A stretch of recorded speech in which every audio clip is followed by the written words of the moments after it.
Welcome to the Leverage Show. This is Brett Ingram.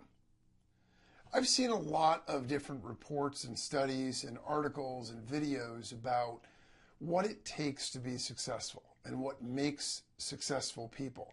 You know, there have been tons of studies and time devoted to trying to figure out what's the difference. What's the difference between somebody who sets out to achieve something and does it versus somebody who sets out to achieve something and does not, or they fail, as some people would say, on their way of getting there. And there's a lot of debate about this topic. There are also hundreds of different reasons and explanations. If you do just a quick search online and you start looking up these articles and these videos, you will find that you're going to get a ton of different advice from a ton of different people, and everybody's got their own take on what it is to be successful. So it got me to thinking, and I started to look at all of these different articles and all these different videos and different sources to try to really determine, was there anything missing? You know, was there anything that I thought was left out?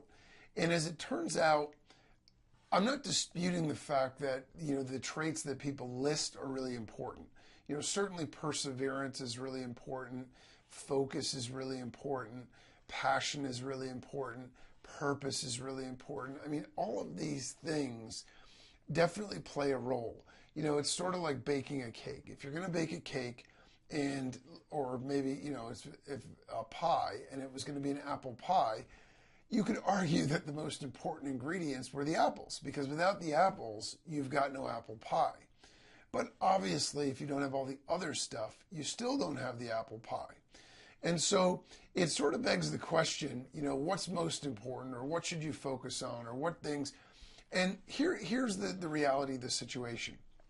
There are some traits, there are some aspects, there are some elements of being successful that unfortunately there's really not much you can do to learn them or to achieve them or whatever.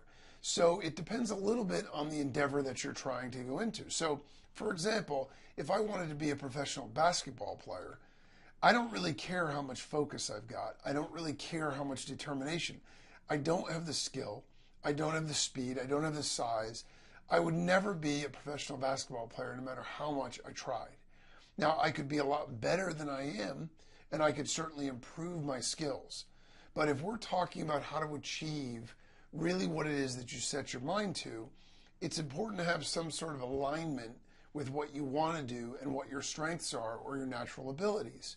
You know, again, you want to be an Olympian level sprinter and you're last in the 50-yard dash at school, chances are it's not really going to happen for you. You know, if you already have a skill or a trait that's really good and you want to build on that, that's great. But we want to focus mostly on what we can control, because at the end of the day, those are things that are outside your control. There's no point in worrying about them. There's no point in thinking about them. You know, so what it comes down to is when you really look at it, you know, what are the things that are the most important? And I think a lot of them are really obvious, as I already mentioned. So those, I think, make sense. And if you have a way to cultivate that, you know, it's important that you really focus on finding something that you really care about, because that will keep you driven. That will keep you motivated. That's a great, you know, starting point to becoming successful at something. But I think when you start to get beyond that, the passion and the purpose, you know, focus is another important thing, because of the fact that if you're too diluted, if you've got your arms and hands in too many different pots at the same time, none of them are going to work out very well. You have to consider that there are people that devote their entire focus to one thing to be successful at it. And if you try to not do that, that's who you're competing against. It's going to make it very difficult to be successful under those rules. So having a single-minded focus and all of those things are really important too. But there's one thing that sort of flies under the radar. And I think it's because it isn't exciting. You know, it isn't sexy to talk about. People aren't excited about it. But actually, in reality, they've done studies. And they've seen that if they chronicled kids from the time that they were in school, and then they went back decades later to see who had turned out the most successful, there was one thing more than anything else that sort of underpinned all that and was the best predictor of it than anything else. It isn't grades and it's not intelligence. So, regardless of whether your kid or you got great grades in school, has no indication of whether or not they'll be successful. It might tell you whether or not they're a hard worker. It might tell you whether they possess some natural intelligence or some inclination toward one particular discipline or one particular field of study. But those things in and of themselves do not predict success. Actually, the thing that they linked success to more often than anything else, when they looked at people in school and then they looked at people as adults, and by the way, I want to qualify the word success here because I do think it's important. What I think of as successful and what somebody else thinks of as successful could be completely different things. So let me define it first, and then we'll get into what it is that can help you achieve that success no matter what field of endeavor that you're in. What I'm talking about when I'm talking about success is I'm talking about all the outward successful things that other people would deem you successful. You make more money, you have a higher paying or higher prestige job, more decision making, more authority, you're promoted at a faster rate than other people, or you grow your own business and you do it at a faster rate than other people. That kind of external success. You can be wildly successful and not have very much money at all, in my opinion, if you have the right values and you live your life in a certain way. But that's neither here nor there. We're just talking about this kind of success here. So in light of that, what is the one trait? What is the one common thread that when they looked at everybody, they said, okay, more than anything else, this is what these people could do. And what it is the ability to delay gratification. Okay, so sounds like a big phrase. Basically what it means is patience. It means that people were able to forego an immediate benefit or an immediate prize or an immediate reward for something they wanted later. Okay, so in everyday terms, if we're going back to the school analogy, you might have a kid that comes home from school and he turns on the video game and starts playing. Okay, that's not delaying gratification. That's what he wants to do. He's jumping right in, he's doing it.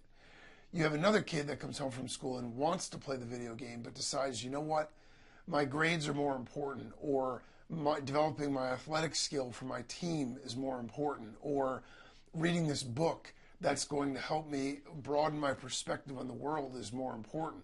So yeah, I want to play the game, but I'm going to wait a little bit and I'm going to play it later. That ability, same thing with spending money. It's a very big indicator.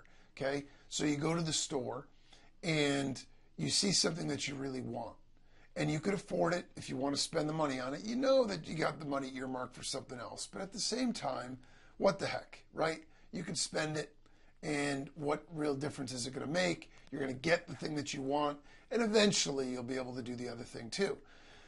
The ability to say, you know what, I want this gadget, I want this gizmo, but I'm not going to buy it because I have something bigger in mind to use for this money, is another indication or is another example of how to delay gratification. So it's the ability to think longer term, right?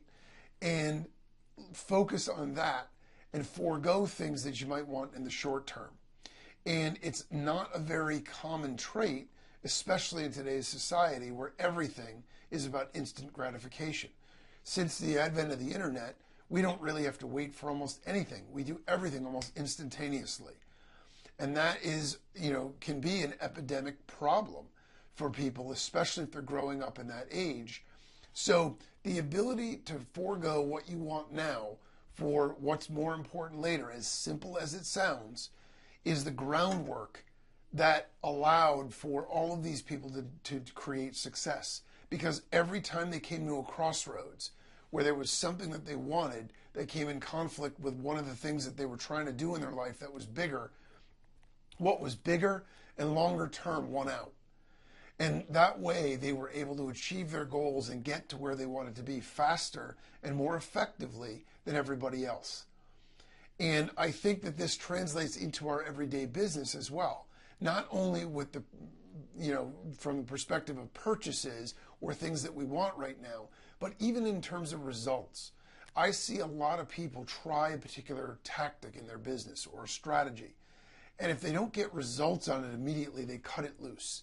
If I am going to try a social media campaign and I don't get 1,000 followers in the first month, it's not working. Forget it. Pull the plug. It's very important to be able to understand when to pull the plug on something and not overcommit. That's true.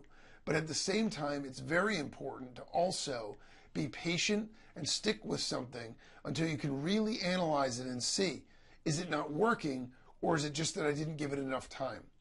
As a kid, I planted a bunch of vegetables in a baby garden that my parents let me make, and I was really excited about it. But after a couple of weeks of watering it and doing all the work, I got really impatient. And so I started to pull some of the things up.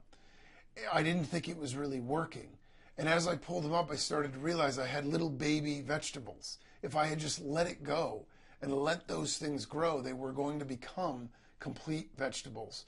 And there, I was going to get what I wanted if I had just let it go a little bit longer. So that's the challenge. Learn to delay gratification. Focus on the longer term thing and be patient. Stick with it and make sure that you track your progress so you can see if you're getting closer or further away. That is a really important lesson for everybody to learn. As always, if you have any questions or comments, share them with me at leverigeshow.com. And until next time, make it happen.